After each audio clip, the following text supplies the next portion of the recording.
No ar, Minuto da Unicidade, com o pastor Tony de Souza.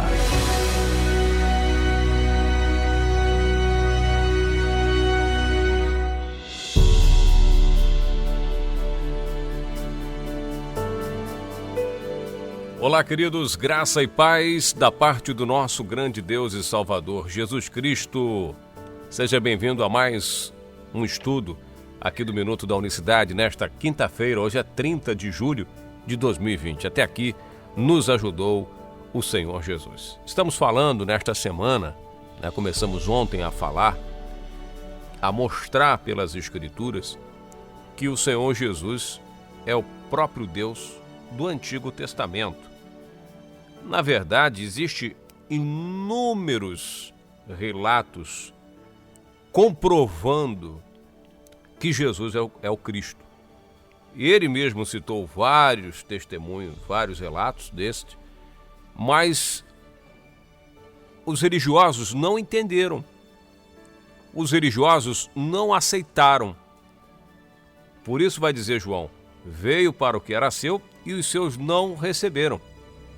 Então as pessoas falam assim, me mostra aí passagens que provam que Jesus é o Deus do Antigo Testamento e eu vou crer. E você fala e não crê nada. Não acredita nada.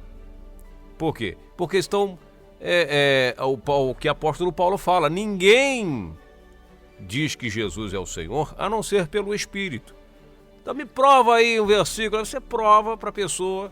Me fala tal coisa, você vai lá, fala, você mostra, mas seus ouvidos continuam fechados, seus olhos continuam fechados, para que não ouçam e não vejam.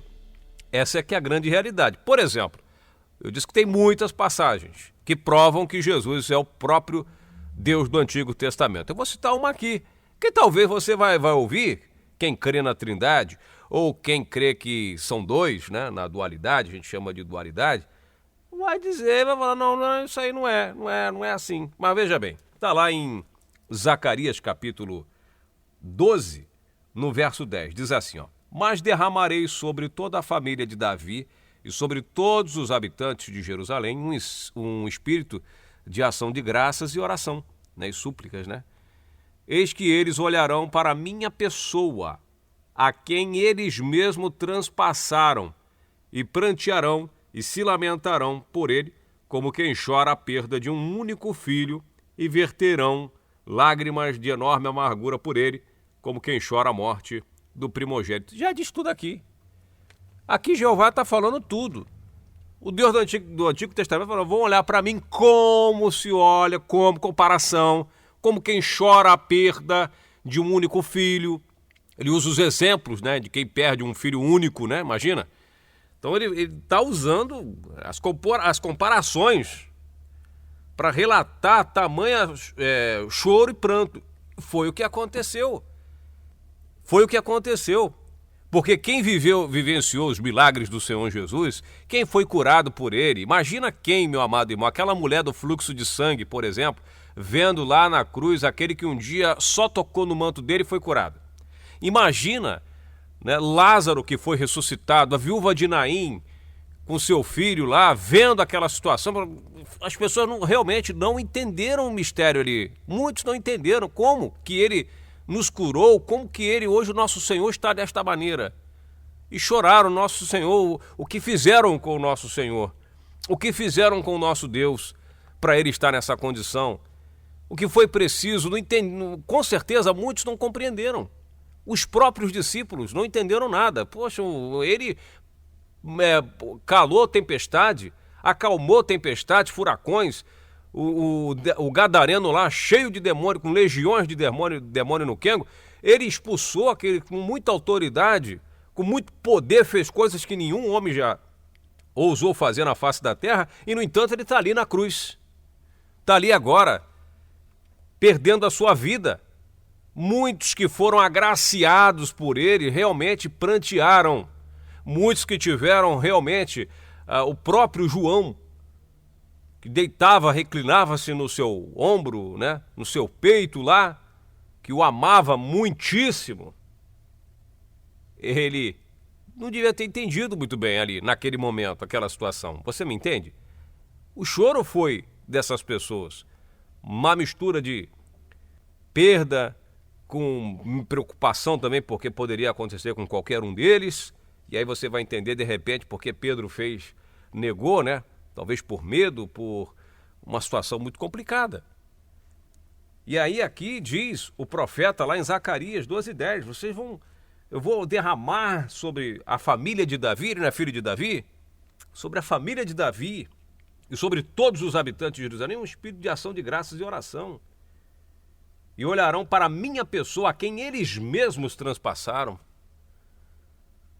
Isso aqui é claro que também é uma profecia para o futuro também. Isso vai acontecer novamente, eles vão olhar as mãos furadas do Senhor Jesus, isso aí já lá para o fim, lá para os últimos dias. E vão chorar amargamente por ter se lembrado que seus antepassados crucificaram o Senhor Jesus. Então, quem estava na cruz, quem transpassaram, mas Jeová falou isso, Jeová é Deus, Deus é espírito, não podia estar na cruz, pois é. Por isso que ele se fez carne.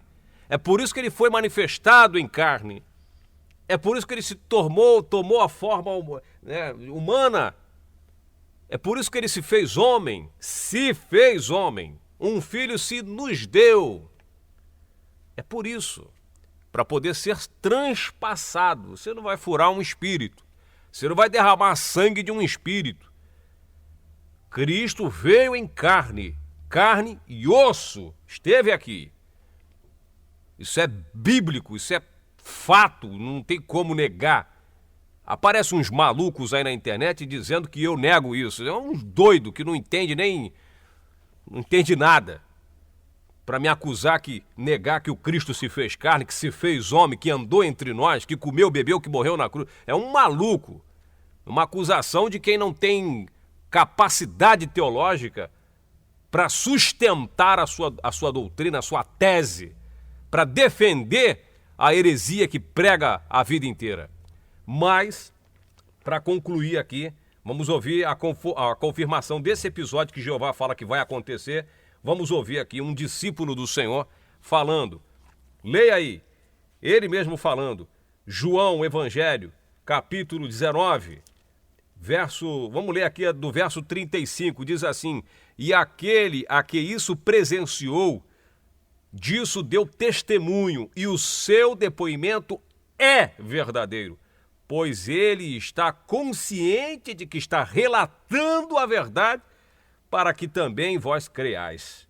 Veja João falando com autoridade, falando dele mesmo. Esse que escreveu isso aí é para dar testemunho. E diz, verso 36, e todas as coisas ocorreram para que se cumprisse a escritura, nenhum dos seus ossos será quebrado. E mais ainda, diz o verso 37 de João 19, e mais ainda, como diz a escritura em outra passagem, olharão para aquele a quem transpassaram, para se cumprir o que o próprio Deus disse. Então Jesus é ou não é o Deus do Antigo Testamento? Então Jeová fala, Jeová, porque você vai ler em outras traduções, assim diz o Senhor Jeová. Jeová, o Deus do Velho Testamento, diz, eu vou olhar para mim a quem transpassaram. Não é vai olhar para meu filho, não. Não vai olhar para a segunda pessoa, não. Vão olhar para... Não, vão olhar para mim. Para mim. Foi Deus que foi transpassado ou não foi? Porque ele falou, olharão para mim, a quem transpassaram. Isso é Jeová falando. Teologicamente, você não tem como sair disso aí. Olharão para mim, não é olharão para o meu filho. Olharão para mim. A quem transpassaram. Olharão para mim, a quem transpassaram. É para mim, não é para meu filho, não.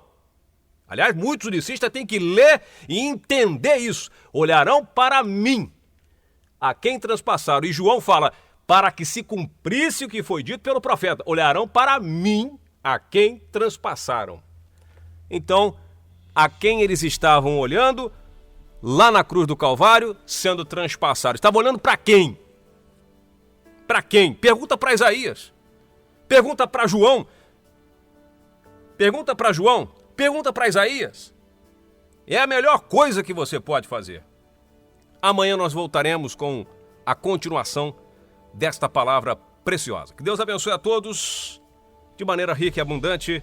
Graça e paz. Minuto da Unicidade.